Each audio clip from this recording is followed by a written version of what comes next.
quelles sont vos expectations pour cette conférence, principalement pour les océans et puis particulièrement pour la Méditerranée? Moi, j'ai grandi en Méditerranée et j'ai vu qu'il y avait de moins en moins de poissons et de plus en plus d'ordures. Et par conséquent, au fur et à mesure des décennies, je me suis rendu compte qu'on utilisait les océans, que ce soit la Méditerranée ou ailleurs, comme une poubelle universelle, et aussi comme un égout. Car on parle très souvent de ce qu'on voit, mais souvent on ne parle pas de ce qu'on ne voit pas. Comme par exemple les produits chimiques et les métaux lourds. Donc il est important pour les générations qui vont reprendre la relève, maintenant qu'on sait, avant on ne savait pas, c'est d'arrêter d'utiliser les océans comme une poubelle universelle et un égout. Et ça, il faut le faire chez nous. Chacun d'entre nous peut y contribuer et nos autorités, les décideurs, que ce soit les gouvernements ou les industries, doivent créer toute une nouvelle technologie qui va permettre d'attraper tout ce qui va normalement par gravité dans l'eau, dans la Méditerranée, dans les océans, et le traiter avant que ça se retrouve dans la mer.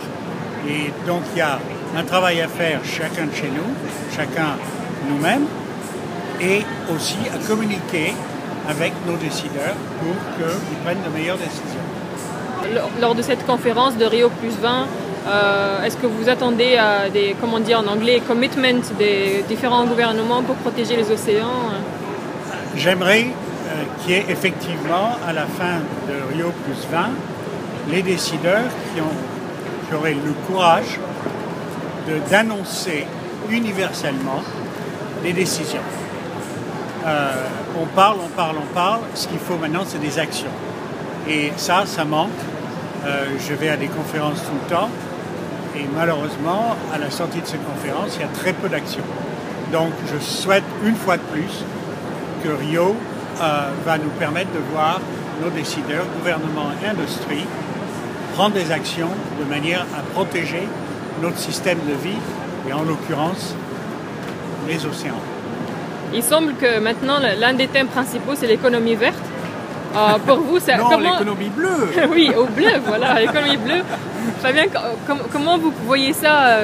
Comment, disons, le secteur privé aussi peut contribuer à protéger les océans particulièrement? Quel type d'entreprise ou de système économique on pourrait mettre en place pour les océans? C'est très facile, hein. Que ce soit l'économie verte ou l'économie bleue, c'est pareil. C'est une planète unique qui fonctionne ensemble.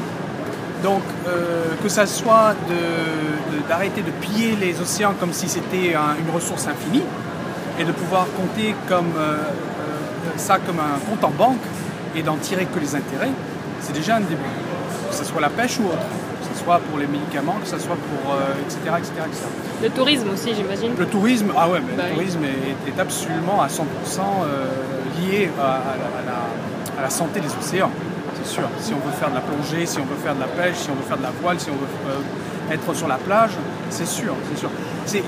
Il ne faut pas être surpris si on traite nos océans comme une poubelle, un déchet public, et d'en tirer toutes les ressources en même temps, et de voir que les océans sont malades, sérieusement, et en l'occurrence, que les humains aussi deviennent malades. C'est pas surprenant du tout, ça. Tout est relié. Tout est relié, absolument. Si vous voulez, les Tunisiens ont l'opportunité, maintenant qu'on sait, avant on ne savait pas, d'avoir un meilleur système d'éducation, chaque individu d'apporter une part de la solution, ça commence chez soi, et à travers cette éducation, d'avoir des décideurs de demain qui, eux, prendront des décisions pour leur pays, pour leurs côtes, pour les océans. Et je pense que les Tunisiens, comme bien d'autres endroits, ont la possibilité d'arriver à des résultats très positifs. L'espoir, le grand espoir réside chez les jeunes. Ils connaissent bien plus que nous quand on était de leur âge. Et en plus de ça, ils n'ont pas la notion du mot impossible. Tout est possible. Pour les adultes, le mot impossible, c'est qu'une excuse pour rien faire. Hein, donc on peut parler. Mais la réalité, c'est qu'il faut faire, il faut réagir, il faut agir. Et ça tombe dans les mains de l'individu. Non pas des gouvernements, qui sont bien utiles, mais dans l'action des individus.